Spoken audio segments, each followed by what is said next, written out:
Here's something most parents are never told. When your child is acting out, throwing a fit, interrupting you every 5 minutes, or doing something they know they shouldn't, they are not trying to ruin your day. They are trying to save themselves. Let that sink in for a second. That difficult behavior, that endless attention-seeking, science now confirms it's actually a cry for connection. And if we respond the wrong way, we make it worse. Every single time. I'm going to share with you 5 proven science-backed ways to stop attention-seeking behavior in your child without yelling, without punishing, and without losing yourself in the process. And I promise you, by the end of this video, you will never see your child's behavior the same way again. Before we dive in, let me be clear. I'm not here to judge you. Every parent watching this has had a moment where they snapped, raised their voice, or sent their child to their room just to get 5 minutes of peace. We have all been there. But here's what child development research tells us. Dr. Gordon Neufeld, a leading developmental psychologist, says that attention-seeking behavior is almost always a symptom of an unmet need, not a character flaw in your child, and not a failure in your parenting. The children who act out the loudest are often the ones who feel the least seen. And the strategies I'm sharing today are built on that truth. So stay with me, because what you learn here could genuinely transform your home. Way 1. Give attention before they have to ask for it. Let me tell you about a mom named Sarah. She worked from home, always busy, always on her laptop. Her 4-year-old, Zane, would pull her arm, knock things over, and scream just to get her to look up. She tried timeouts. She tried ignoring him. Nothing worked. Then she tried something different. She started giving Zane 10 minutes of completely undivided attention. No phone, no laptop, right after lunch every single day. Within 2 weeks, Zane stopped acting out almost entirely. This is what researchers call proactive attention. A 2014 study published in the Journal of Child Psychology found that children who receive consistent, predictable one-on-one time from a parent show a 40% reduction in disruptive behavior. Here's what to do. Pick one time slot per day, even 10 minutes, and make it sacred. Get on the floor. Follow their lead. Let them choose the game. No teaching, no correcting, just being present. That 10 minutes fills their emotional tank, so they don't spend the whole day draining yours. Write yes in the comments if you've ever felt like your child only acts up when you're the busiest. I see you, and you're not alone. Way 2, name the need, not the behavior. Here's a scene most parents know too well. You're on the phone. Your child starts whining, getting louder and louder. You cover the phone and whisper, "Stop it." They get worse. You hang up frustrated. They're in tears. What just happened? Your child didn't know how to say, "I feel invisible right now and I need you." So their body did it for them, through noise and chaos. Dr. Daniel Siegel, a clinical professor of psychiatry at UCLA, says that when we name our child's emotion out loud, it activates the prefrontal cortex, the logical part of the brain, and immediately reduces the intensity of the behavior. He calls it name it to tame it. So instead of saying, "Stop whining," you say, "I can see you really want my attention right now, and I understand that." That single sentence signals to your child's nervous system, "I am seen. I am safe. I can calm down." Actionable step.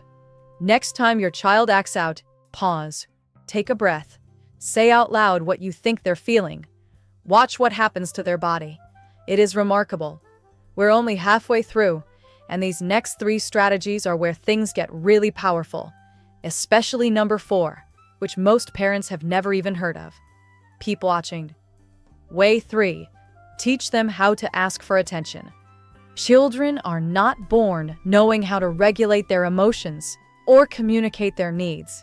We have to teach them, just like we teach them to tie their shoes or brush their teeth. Think of it this way. If your child has never been given the words to express what they feel, how can we blame them for using the only language they have? Behavior. A study from Harvard's Center on the Developing Child shows that children who are taught emotional vocabulary before age 6 show significantly lower levels of behavioral problems throughout their school years. Here's a practical script you can start using today.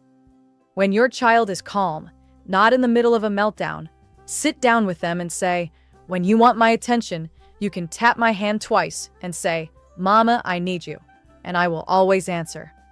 Then practice it together. Role play it. Make it a game. Give them a better tool, and they'll use it every time. Way 4, 607.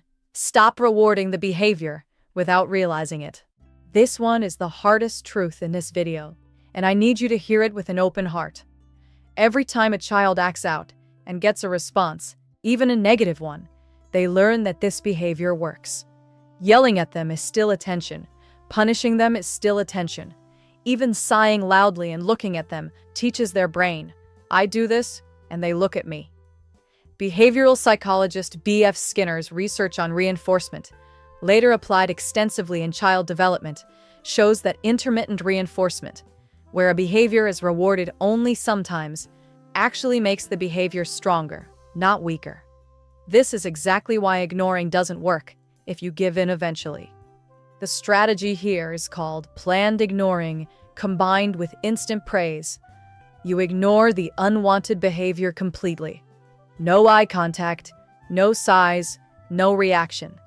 The moment they show any positive behavior, even small, you pour on the attention warmly and immediately. I love how you waited patiently just now. That is the behavior you want to grow.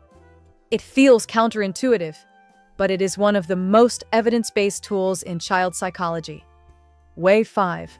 Fill their belonging tank every morning. The last strategy ties everything together, and it starts before your child has even done anything wrong. Research from attachment theory, pioneered by John Bowlby and later expanded by Mary Ainsworth, tells us that children who feel securely attached to their caregivers are dramatically less likely to develop attention-seeking patterns. Security is built through small, daily rituals of connection. Here's what this looks like practically. Every morning, before the chaos begins, spend 2 to 3 minutes in a connection ritual with your child.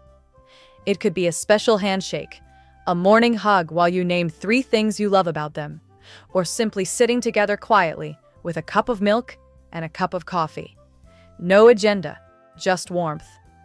This ritual tells your child's nervous system first thing in the morning, "You are loved. You belong here. You don't need to earn my attention today." Children who start the day feeling emotionally full are children who can handle boundaries, frustration, and independence, because they aren't running on empty. What does your morning routine with your child look like right now?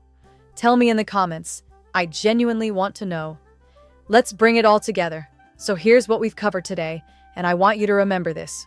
Your child's attention-seeking behavior is not manipulation. It is a message. And you have 5 powerful tools to answer it. 1. Give proactive attention before they have to demand it. 2. Name their need out loud to calm their nervous system. 3. Teach them the exact words and actions to ask for connection. 4. Stop accidentally rewarding the behavior by reacting, and instead flood the positive moments with praise. And 5. Start every single morning with a ritual that tells them they already belong.